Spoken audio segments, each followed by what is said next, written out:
Should Christians be invested in good alcohol, not just regular old alcohol? Well, in this interview, I am joined by John Anthony Dunne, who's done a lot of research on wine and alcohol in the Bible, and he talks about all the different ways in which wine was made and how it was consumed, and then how there was even craftsmanship involved in a lot of biblical depictions of alcohol, and particularly wine. It's not just a food group, as I usually think of it. It's not just calories that they consume, but there might be more than that going on, and that this affects how we think about communion and community in general. Stay tuned. This is the Biblical Mind Podcast, produced by the Center for Hebraic Thought. Honest 5-star reviews help others find this podcast. Visit the magazine at thebiblicalmind.org for articles and videos that explore the deep structures of Scripture.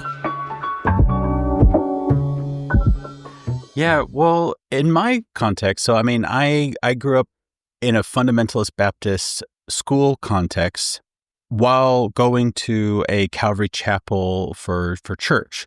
And so the dynamic was such that certainly at the school, alcohol was considered just like completely off limits. My mom used to drink and then kind of gave it up. My dad never really drank, and I talk about that a little bit in my book, especially towards the end of it. But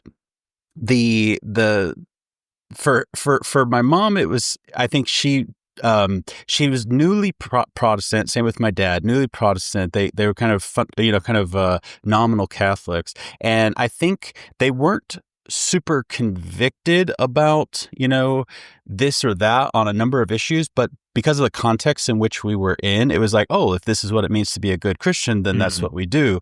And I think, some of the convictions kind of came later, whether it was alcohol, whether it was other things like Halloween, Goosebumps, Pokemon, you name it, Harry Potter, all these things just became blacklisted. And I don't know if we really thought about it too much. It was just sort of like, this is just what good Christians do or don't do. Right. And that kind of just became it. I don't really remember a lot of biblical justification. The degree to which there would have been any, it would of course have been sort of taking the warnings about drunkenness and sort of supercharging those to where that is all the Bible has to say about alcohol, which is one strategy for approaching this topic. If you're on the negative side of the permissibility question, that's usually what you do. Is you just say there are warnings, but the warnings aren't about the excess. It's about the thing. Really, it's about all of it. The thing itself becomes the danger, or there's a little bit of polite halakha here, right? Where you say like, well, okay, you're not supposed to be drunk, but if you never drink it, I know one way not to get drunk is you never drink the stuff in the first place, right? Now that would be a great argument if it was laid out that way. It usually isn't, though. It's usually like, wine itself, alcohol itself is the problem.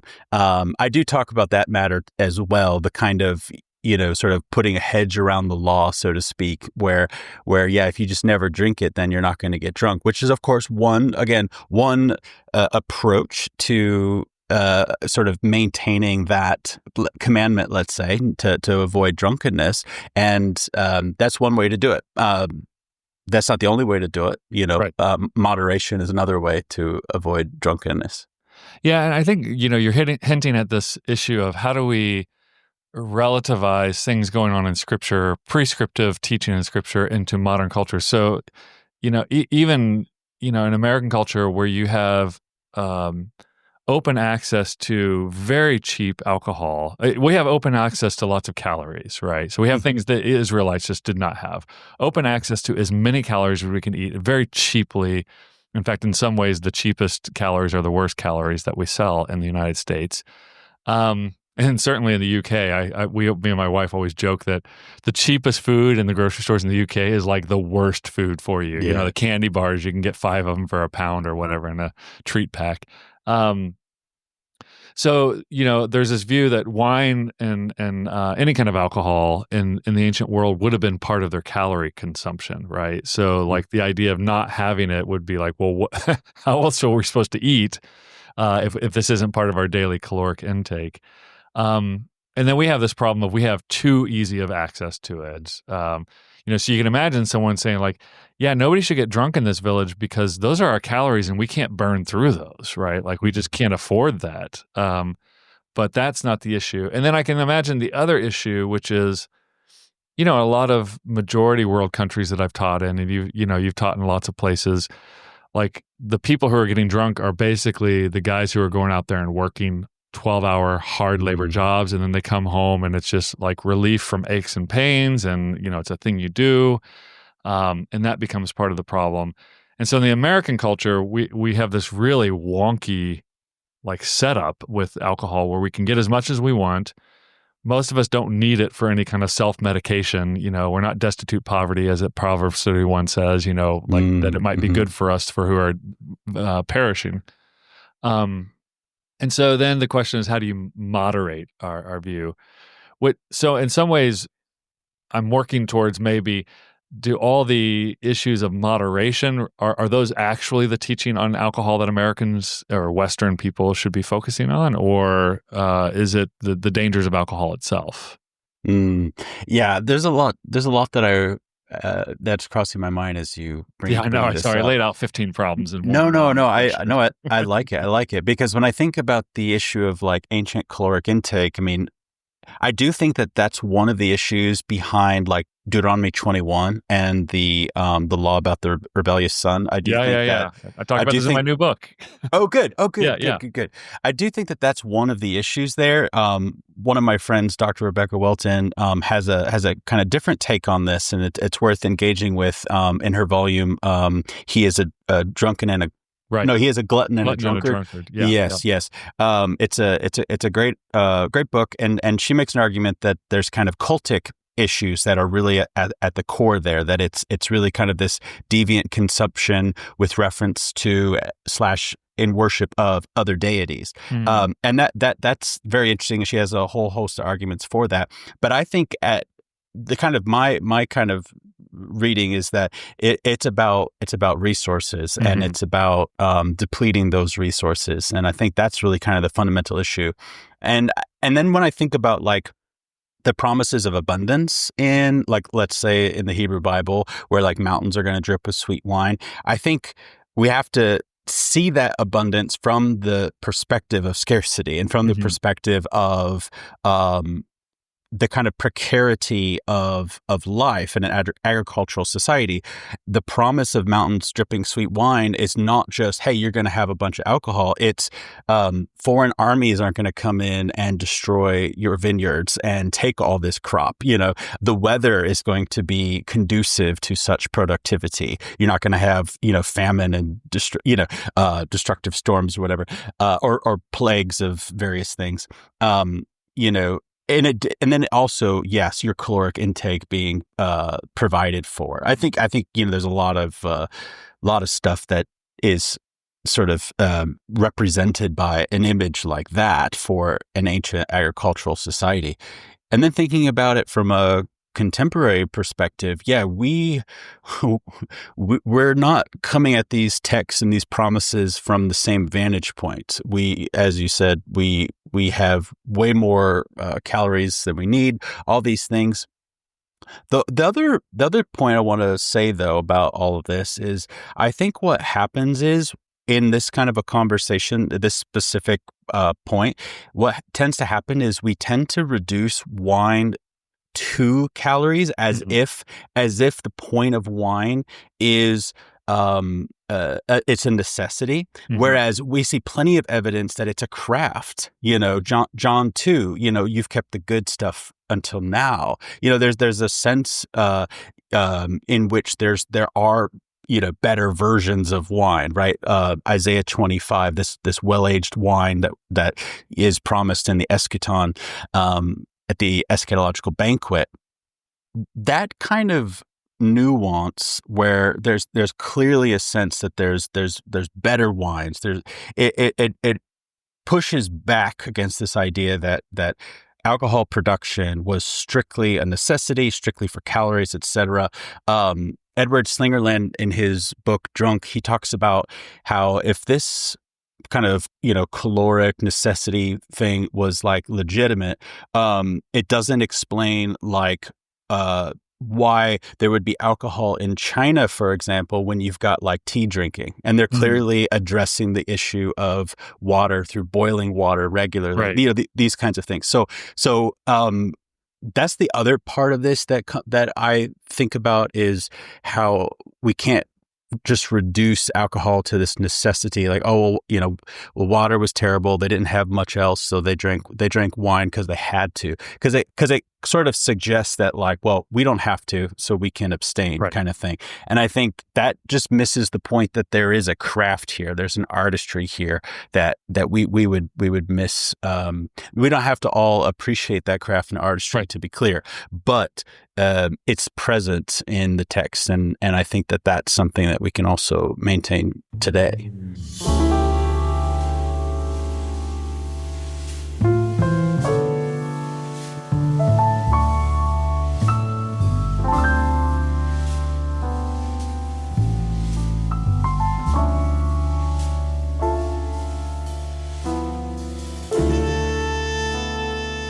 Yeah, and I really, I don't think I appreciated that point until I heard you speak on wine, and I was like, oh yeah, I've completely missed, there's this whole other aspect of what's going on in the scripture. So let's just talk about winemaking, and you have a book on alcohol, right? So wine is within the pale of alcohol in the ancient Near East. But how is wine made? How are they, in the Iron Age, how are they getting calories and connoisseurship out of the ground? Right. Well, just a quick point on the alcohol part of that. So my book, which will be out October 7th, it's available for pre-order now, is called The Mountain Shall Drip Sweet Wine, A Biblical Theology of Alcohol. And the reason why I say it's a biblical theology of alcohol is because I don't think that there's strictly grape-based alcohol in the biblical literature. I think there's also grain-based alcohol, or we could call it beer. There's a debate about shekar, and I tackle it in the book, this Hebrew term. If you're a King James reader like I was growing up in that fundamentalist Baptist context, shekar was often translated as strong drink. Right. And that's very misleading for a number of reasons. And I think one of the reasons is it makes us think of like whiskey, which of course is anachronistic. Right. They don't have anything stronger than wine at this point. Yeah. They're not running a copper still. Yeah, the yeast will kind of naturally die out as it's during the fermentation process. There's going to be a sort of cap for certain yeasts, how much they can handle. And Which so, is that about 12% alcohol? Is that it will depend. It will depend on the yeast. Okay. Certain strains can handle a little bit more. So in my mind, when we're talking about ancient alcohol, the ceiling has to be somewhere around 15%. Okay. In terms of, and not that this is like normative, you're always going to see that or anything like that. I would expect a massive range of variability. Okay. Sometimes the fermentation process is going to peter out, these sorts of things. But I just wanted to clarify why I use that colloquial term alcohol, largely because, in America, we use that term as a kind of sort of metonymy for, I guess, any alcoholic beverage. Right. And so that's one reason, and because I want to include beer. And sometimes references to intoxication in the Bible don't specify what the contents were from. Right. We can assume wine, but it is an assumption. Right. And so I try to cast a net very widely in that regard. As for production, there's a handful of great books on this topic. Carrie Walsh, and there's other books on ancient wine presses. Frankel, lots of great material. I have a chapter on this, and I because it's a biblical theology, I try to base it on what what is represented in the Bible, as opposed to like fully offering a reconstruction of here's how they did it, but sort of like we actually see glimpses of this and that. Like we see, discussions about vineyards. We see the types of equipment that are present. We see the types of infrastructure.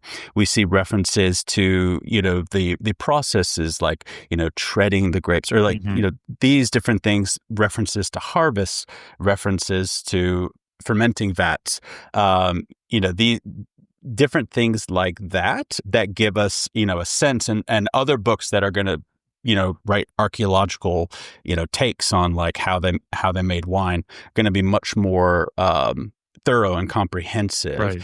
We do have, I think, kind of like the layout overview form of all of that kind of sprinkled throughout biblical literature. But yeah, I mean, it's something that is a process. I mean, even planting a vineyard, you got to wait a couple of years before you can even start to make wine and enjoy it. Right. It's an investment, and it's literally rooted in the land, and so the dynamics with soil, with creation, with ecology is significant. In kind of contemporary wine discussions, we talk about terroir, this French term, which is almost untranslatable, and people kind of debate what it does and doesn't entail, but usually it refers to a kind of complex of microclimate, region, and soil, and irrigation, and all these different factors that lead to the final product, without even really talking about what varietal of grape is it. Right. It's really about place, and that's a very interesting thing to consider from a biblical theological standpoint, thinking about like the land promise and thinking right. about how closely associated it is with viticulture, with the growth of and the production of these grapevines. The story of the spies, and the giant grape cluster and all of that, like, that speaks to the abundance and the fertility of the land, and how that is it's not just here's a place for y'all to stay, but here's a place for y'all to thrive and to experience this abundance. So there is all these different dynamics sort of wrapped up into that. Yeah, so that brings an interesting point, because the public reading of Scripture this last week, which will be a few weeks ago by the time this goes to air, was on Numbers 13, and we're just doing the Torah portions every week. And so there is this strange, like, land flowing with milk and honey, which is hotly debated what exactly that phrase means. And everybody who's been in the land for the last, 3,000 years is like, how is this flowing with milk and honey again? Right. Yeah. And so even that promise that it is a good land that can be worked, that you can survive and live off of this land. But how do grapes fit into that? I mean, we just talk about grapes, and then those get obviously made into wine. I wonder if grapes are used for anything else. Are they making jam or jelly? There's references to raisins, right? So like we know that they're. I mean, because basically, if you're growing, or if you've got a lot of vineyards, you got to preserve it somehow. And you've got kind of two main options. You're going to make raisins, or you're going to make wine. Obviously, you can eat the grapes straight up, and we see that, but that's going to be at harvest time, right? And so you've got to preserve it somehow. So you're either making wine or you're making raisins, the bulk of it's going to be for wine production. So then, how are I'm thinking? We'll have to talk about storage at some point here as well, because that features prominently in taste and flavor, as you've pointed out. But how are they watering that? Like, you got to have enough water. You have to have the right type of land. It seems to me that this was a very delicate process. And Yeah. like you said, you can't just go in there. Proverbs 31, it says this woman, she plants a vineyard, and I'm like, well, that's not realistic. You can't, as an individual, just go out there and be like, I'm going to plant a vineyard, right? That's a lot of work, even like stonescaping and that kind of thing. Yes. Right? So what all are, if you want to plant a vineyard, what do you do? Step 1, step 2. And I know you've worked in modern vineyards, so you have a actual palpable access to that. But in Israel, what are you going to have to do? Yeah. So, I mean, it seems like, hills are going to be like, the kind of ideal place. And of course, when you think about something like hills, you've got, different like sunlight distribution and things like that, right? That's going to be a huge factor, as well as like how water might slope down, these things to consider. But it seems like hills are going to be like, ideal. And that's why I think like references like mountains dripping with sweet wine are what they are, is because it's as if you're imagining these mountains or hills or whatever, sort of terraced with vines, and the production. There's so much production at the point of like trampling that it's as if it's spilling out of the vats down the mountains. Is kind of like the idea of the image, like a champagne glass tower kind of thing. Yes. Oh, wow. And when you look at like Amos 9:11-15, or like Joel 3 or 4, depending on whether it's the Masoretic text, you have this sense, especially in Amos, this sense of like, however it's worded, like the treader will overtake the plowman or something like that. So it's as if the viticultural cycle is like sped up in this extreme way. So it's not just that there's going to be a lot of wine; it's that there's going to be a lot of wine made throughout the year, which is not normal. Right. It's once a year, and so that's another fascinating aspect of that particular passage. That's why the book is named after that passage. I've worked on it a lot, and I've worked on it for a long time, and I love that passage so much. So it just felt like I wanted to sort of acknowledge the importance of that passage and its influence on me and how I think about this topic with the title of the book. I think it's also a good example of, sorry to interrupt you. Is the mountains will drip with sweet wine. It's one of those phrases that, like, for most modern hearers, they're like, ooh, all the dust going to be in there? Like, is it going to bring like dirt down with it? Like, it has no pull for us, which it would have, and for an ancient, especially as someone who lived in the hill country. Yeah. It's just spilling over. So so hills would be a really important factor. You mentioned, enough rain.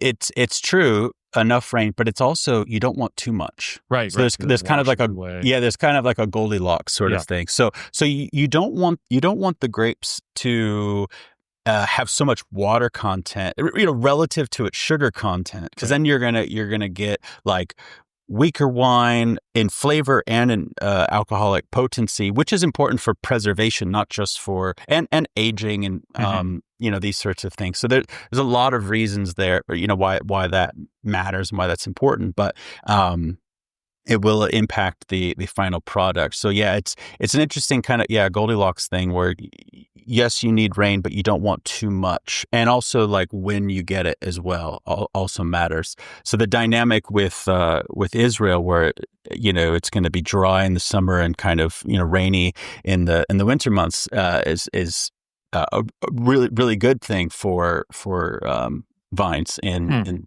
And these are, from what I remember hearing, these are ground vines. These are not vines that are stabilized on pegs or anything like that. So I talk about this in the book. It seems like there's a little bit of diversity. There are laws like don't do it this way, but it does seem like that wasn't always followed, and there are some passages that seem to suggest like that there were different methods being used. For example, if you had it along the ground, that's going to impact like water flow and these sorts of things, especially if it's in a valley and everything's flooding down into it. But the other thing is like animals getting access to it as Right. well. But there are laws like, something about like, not planting certain trees or, in vineyards and things like that. Right. And that seems to be important. But then you have other passages where it seems like there were trees in vineyards, and sometimes trees were like used for trellising. Yeah, you've got a couple of different methods being used, it seems, reflected in biblical literature. Yeah. And I don't know if there's any way we can know. I mean, I know that we have found grape seeds, and archaeologically, I don't know if anybody's tried to grow these or if that's possible, like the Methuselah tree. Has that been done? Well, so the coolest thing is there's this guy named Chevy Drury, Dr. Chevy Drury. I believe he's at Ariel. He's like he's a botanist. And I'm not entirely sure about his like academic background, but I know he's not like a biblical scholar. But what he does is he like forages with a team, and they look for wild grapes, and then they try to, they do some DNA studies, and then they will make some comments about the indigenous nature of some of these and the antiquity of some of them. And then there are some contemporary wineries it's more experimental wineries who will take on some of these in collaboration with their team, and then make wine with them, which is really cool. And so that's the main thing that I know about. And the reason why this would be significant, just to clarify, is of course because of Islamic takeover in the region. They weren't making wine for centuries, right? And so there was just a complete stop there. And then the wine that was reintroduced, or I should say, the grapevines and all of that, it was through European people who thought, this is a great place for wine. We know that biblically, so let's bring what works for us, in France or whatever, over to Israel. And so the main producers in Israel are producing the kind of like standard European varietals that, when you think of wine, will pop into your head, like Cabernet Sauvignon, Merlot, things like that. Which of course is great, and it clearly works in Israel. And I think some people want to say, well, the reason why it works is because they're originally from here. But I don't think there's any evidence to back that up. Right. But I really am interested in the work of like Chevy Drury, and that whole cultivation and collaboration with these contemporary wineries. Are they doing like CRISPR, going in and like saying, hey, edit this strand and see what the grape looks like this way? I wish I knew more about the specifics. Okay. But I just know about it, and it is super intriguing to me. I've yet to try it, but it's something that I've wanted to look into more. I should admit, I'm not a wine drinker at all. I don't enjoy it. I'll always try it, but I do remember having some wine on Mount Gerizim for the Passover there, and it was a new winery that I think had just been opened a few years, but I remember it was very, I don't even know what the word would be. I know you're hating every bit of this, but it was, I would say it was just spicy. It just had so many like flavor profiles going on. Okay. Even I, as a novice wine drinker, was like, oh my goodness, there's a lot going on in this wine. I'd never tasted wine that intense before, I guess I should say. Well, spicy is a characteristic that I often really, really like. Yes. It was wild. I was thinking like, oh, this definitely tastes not like any European wine I've ever had.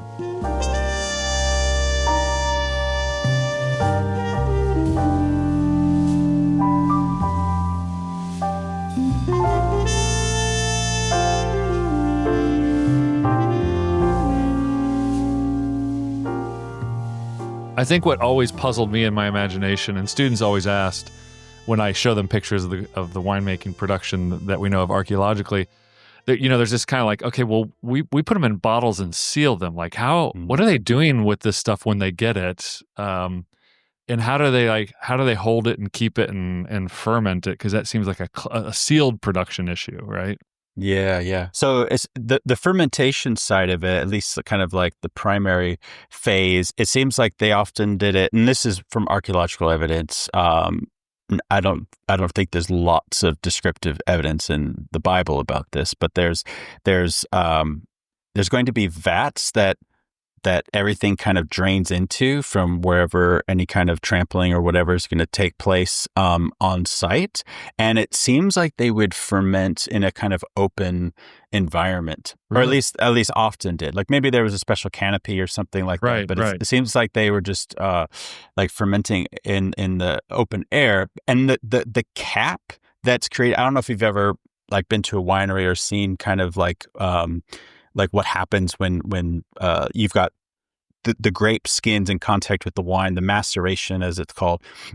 Usually there's a cap that kind of creates, and that will actually help like the wine like ferment and keep like oxidization, it turning to vinegar from happening. So it sounds kind of wild, especially because you imagine like bugs and whatever else getting into it, and presumably that happens plenty of times. I mean, this is big in like Belgian beer making, this kind of open fermentation. If you've had funky Belgian beers, you know what I'm talking about. Right. And so but I don't think that, because of the nature of the cap, I don't think you're going to get like weird, funky stuff from this part of the process too much. But then, what do you do with it after that? And so there's different vessels. The main one being at the amphorae, and these are kind of like classic. You see them all over the place. They have handles, and they kind of have like what's called like a third handle, which is how the bottom kind of creates this like narrow tip, so that you could grab it and a handle kind of thing. And now, basically, in order to like get a good seal on these things, because now that it's wine and you want to like keep it and you want to store it, they're presumably ladling this stuff into these amphora, right? Yeah, I mean, that's one of those things where it's like, what biblical representation is there for this part of it? Common wisdom. Whatever works best. Yeah. And surely an archaeologist would be able to point to the kinds of utensils that may have been used for this. But once it's in the amphorae, they would typically, and this is based upon residue analysis, they would typically use a resin of some kind, pitch, something, to coat the vessel, but specifically to seal the vessel so that it would not turn into vinegar. What that means, though, as a result, is that wine would, especially wine that was aged and stored for a while, it would taste a lot more like tree sap as a result than it would necessarily taste like fruit.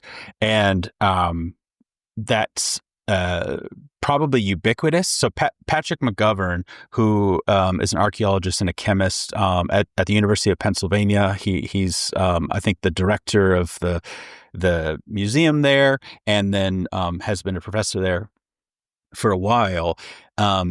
His residue analysis, it's like, that's just one of the most common things that you find is resin. And so when they see like tartaric acid, like the telltale sign that, yes, wine, this vessel was used for wine, in addition to like the vessel being an obvious vessel that includes wine just based on looking at it, they would find the tartaric acid to confirm it, but then they'd also find evidence of resin. So the ubiquity of resin kind of speaks to the main way to keep it from turning into vinegar, the main way of getting a seal. And then I think what that will mean is that they were probably very used to this kind of resinous flavor. And I don't know if you've ever tried a Greek retsina before. No, although after hearing you talk about this, I think I wanted to look out for one. So yeah, well, if you have like a Total Wine or a Bevmo, I don't know what kind of like shops and things you have around, but if you go to a place like that, you should be able to find a retsina, a Greek retsina, and basically this is contemporary wine that still uses resin, but in a accommodated way for the modern palate, So it still won't be as intense, probably. Exactly. As this ancient wine. That's what I would assume.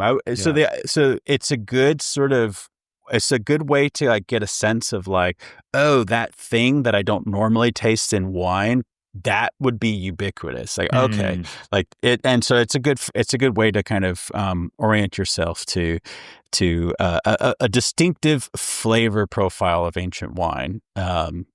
And so, or you could just pour a little pine sol into your bottle of European wine, and if you want the same effect. If you are somebody who likes IPAs in terms of like beer, it's not like these wines taste like IPAs, but the kind of like piney sort of like flavor profile of like an IPA, you're going to get a little bit of that in these wines, which are typically white wines and these resinous white wines, and that is a kind of fun, at least to try it. It's worth getting. The bottles aren't expensive either, at least the brands I'm thinking of.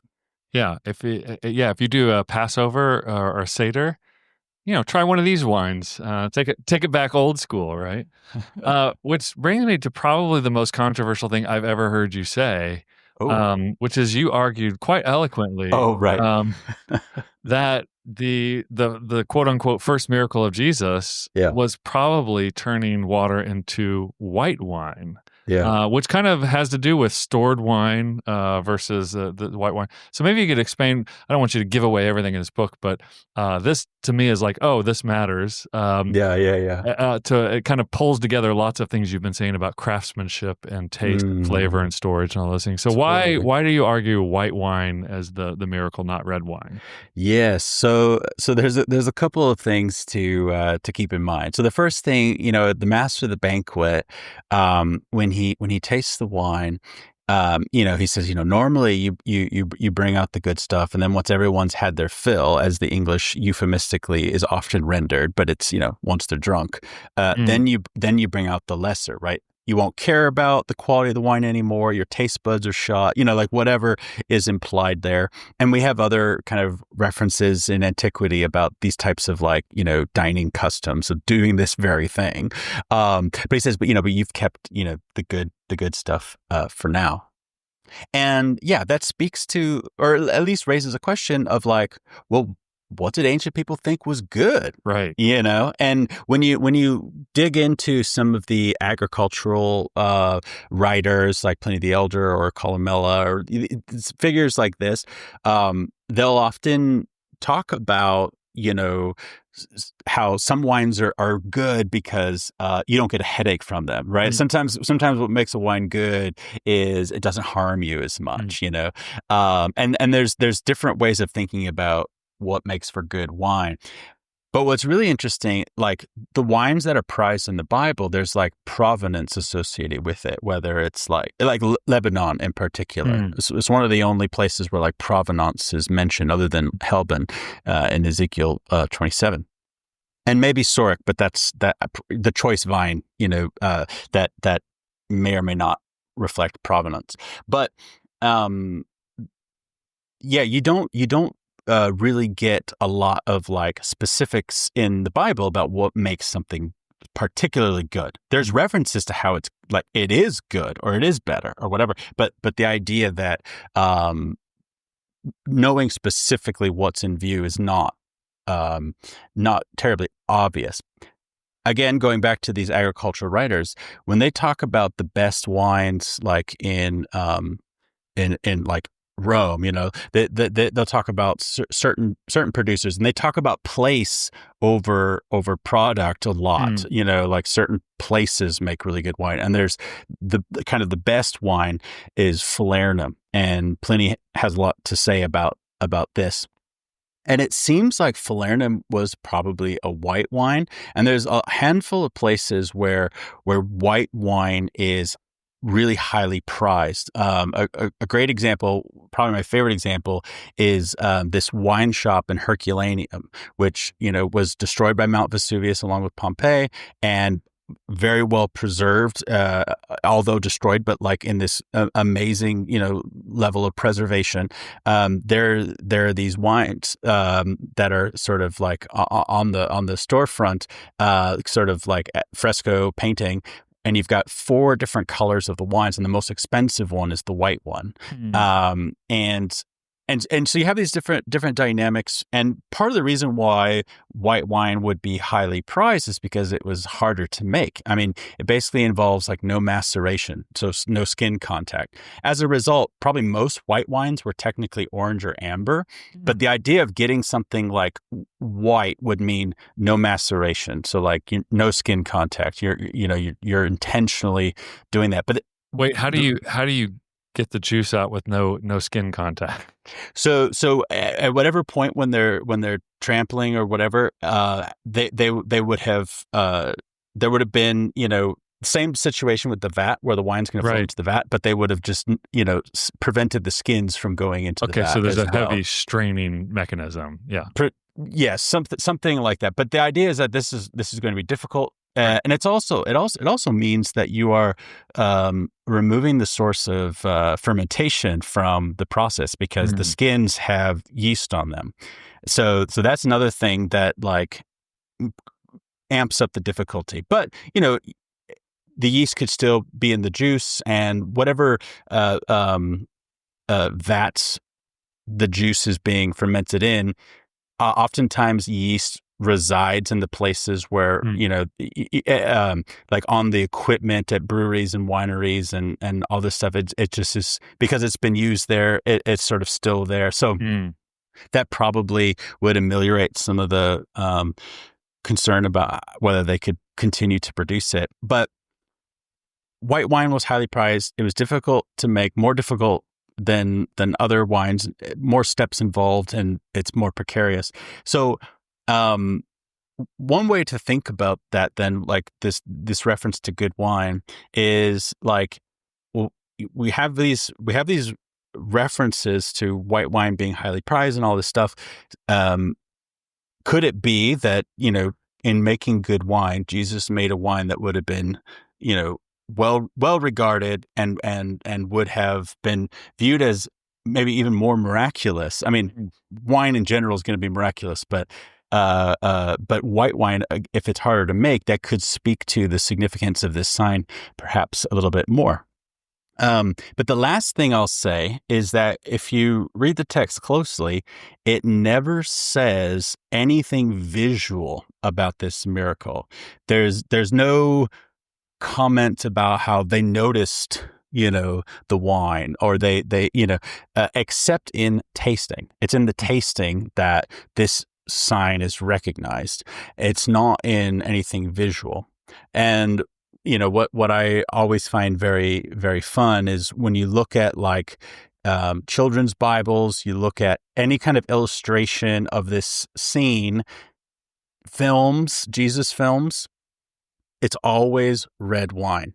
And one of my favorite examples is this Mexican film, Reina de Reinas. It's about the Virgin Mary, and it is such a visual miracle that there's no tasting involved at all.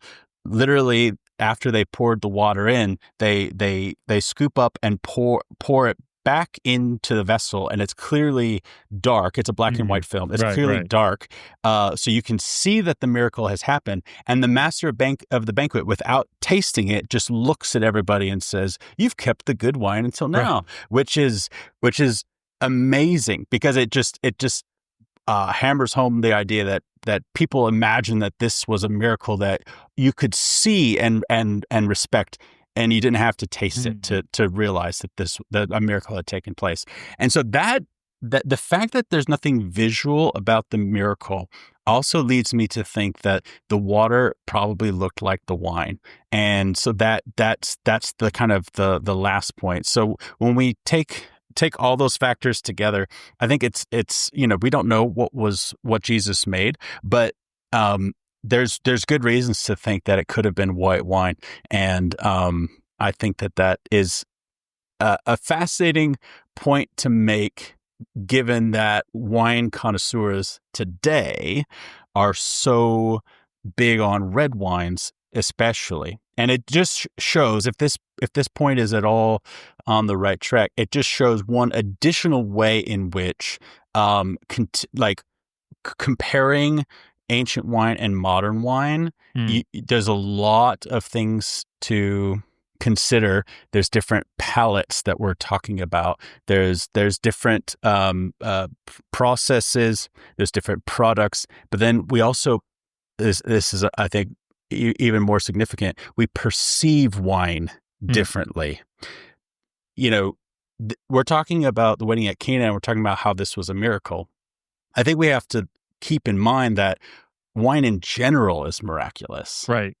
They don't know what's happening, right? They just know if you break up the grapes, bust them open, it's going to turn into alcohol. They're not going to articulate it that way, the concept of alcohol, but they just know that you're going to get some kind of crazy potent drink as a result of this. And so there's a lot of myths about how did we get alcohol? Where does alcohol come from, in different cultures? And I think it speaks to, again, there's a difference of perception.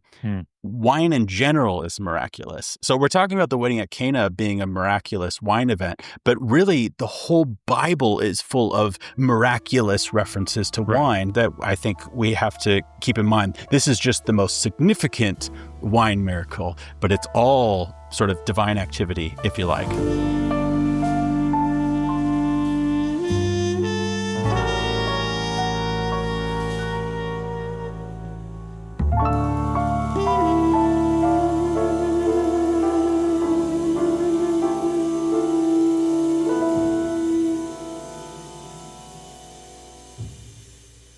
Yeah, there's a little bit of modern Christian antipathy towards the land of Canaan and the land in which God settles these people. But I say, well, look, if you're taking communion every week or every month, whatever your tradition is, you're not drinking Coca-Cola, and you're not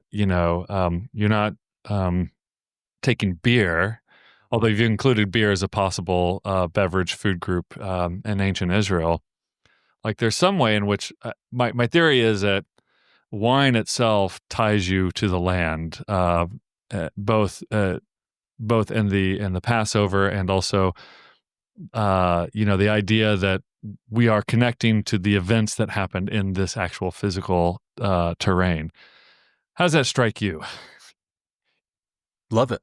Okay. Nothing immediately objectionable about that. No, okay. No notes. Okay. Excellent. John, the name of the book again, the full title of that book? The Mountain Shall Drip Sweet Wine, A Biblical Theology of Alcohol, with Zondervan Academic. Wait, are we the first podcast to get in on this? The first that I have recorded, yes. I mean, I did do an episode on the Jewish Drinking Show, which is run by Rabbi Dru Kaplan. It's a great podcast. But that was more of a, let's talk about the types of wine in the Bible. It was about a chapter in my book, but it wasn't so much about the book per se. Or so this was the first one to get the overview here. Yeah. And did you have to break his heart on Manischewitz wine that probably? Oh, we didn't talk about didn't talk about Manischewitz. No, I mean he has. I mean his podcast is. I think they have over 170 something episodes now. So. Oh wow. Yeah. I was just talking to some Israelis earlier this week. We were talking about Israel and wine, and they said, yeah, it used to be just this sweet, low alcohol, horrible wine in Jewish culture. And now, because of Israel, literally the wine they're growing in Israel, it changed Jewish perception of wine. So, so it's another miracle. Yeah. All right. Well, thank you for your wisdom and your guidance on this topic, John. Cheers. Thanks for having me. You've been listening to the Biblical Mind podcast, exploring the deep structures of Christian scripture. For more, visit the magazine at thebiblicalmind.org. Subscribe to this podcast at all the usual places so you never miss an episode.